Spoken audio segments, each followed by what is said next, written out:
Hello and welcome to Chat Show. Today I'm joined by a couple that are not only world-class dancers, they are choreographers, they are even world champions. The dancers Darren Bennett and Lilia Kapilova. Welcome to the show.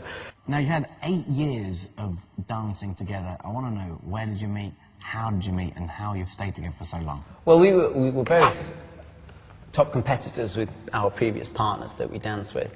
And in the dance business, it's a very big business, but we all know each other, you know. So at the time, Lilia lived in Denmark, and my brother also lived in Denmark, and we were introduced to my brother actually. And we sort of met. We started dancing together first, didn't we? And 7.5 years ago, to be exact. 7.5. Is she counting now? Yes, she's every day. I count every minute with him. No, Your so time's limited. We were introduced by my brother, and Lilia came to England, and we sort of like hit it off, and we, you know, on from there really. So has it been easy staying together for 8 years, dancing together? It goes so like quick. It goes so quick. You really don't notice with the dancing and everything. But he's a nightmare to be with. No, I'm only joking. No, I think, you know, it's like from a we're talking dance perspective here.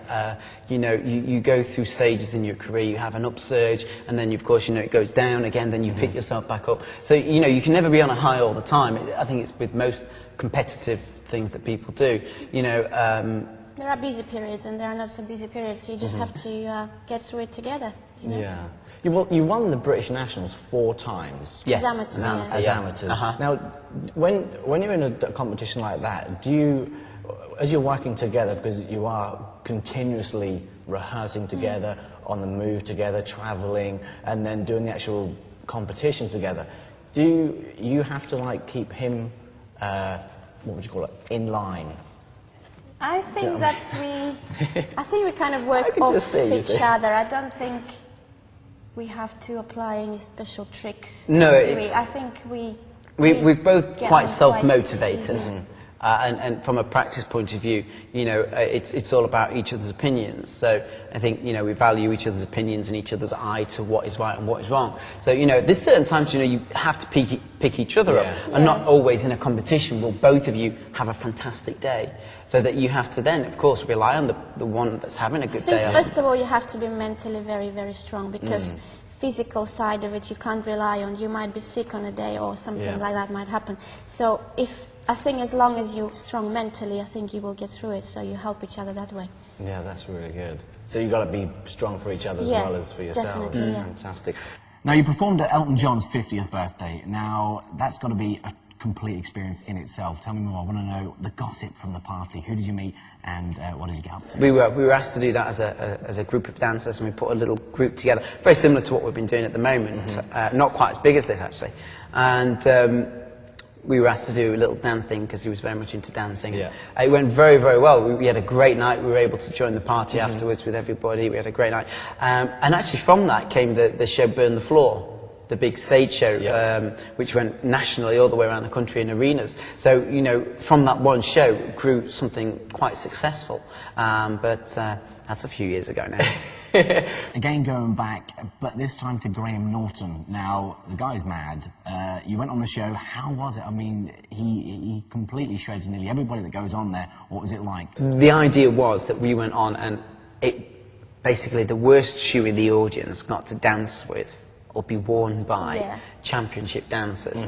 And the idea was, so they picked this shoe, and it was an orange trainer, not dissimilar to this colour, wasn't it? It was a bright orange trainer. Bright orange trainer. And the worst thing was there was size 5. No, I had to dance in it. In the shoe? In the shoe. Oh, wow. People like this. And then we danced in it on the stage, and we did all this. It was like one of the game show segments of the Graham Norton show. And it was actually his very first chat show, and he's done it for quite a few years since then, but it was his very first one. So no, that was great, and we've actually met since, not to work together, but we met on Royal Variety a couple of weeks ago before Christmas, and so yes, we were just chatting about it again. So because he starts the new BBC show in the next couple of months. Is he as crazy without the cameras rolling as he is with the cameras rolling? Quite. Oh yeah, Yes. I would have thought so. You turned professional in 2003.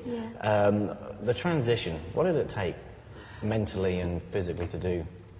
I think you need to be ready for one to go from amateur to professional. You know, it's a bit like saying, when do you make that decision? Well, actually, nobody can make that decision for you. It's right at that point. You feel when it's right, and you know, I have to do it now. So it just kind of arrives, and you do it. So, but when we turned professional, actually, we changed a lot of things. We changed a lot of people we worked with. We changed our mental attitude to performing, lots of other things.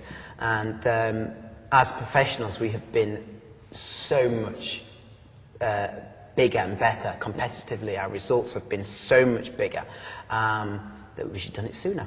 No, but you know, it's been quite amazing, really. Our transition from amateur to professional has been was great. So we're loving it at the moment. We're having a great time. Well, stay with us on Chat Show. We'll be back in just a tick with more from Darren and Lilia.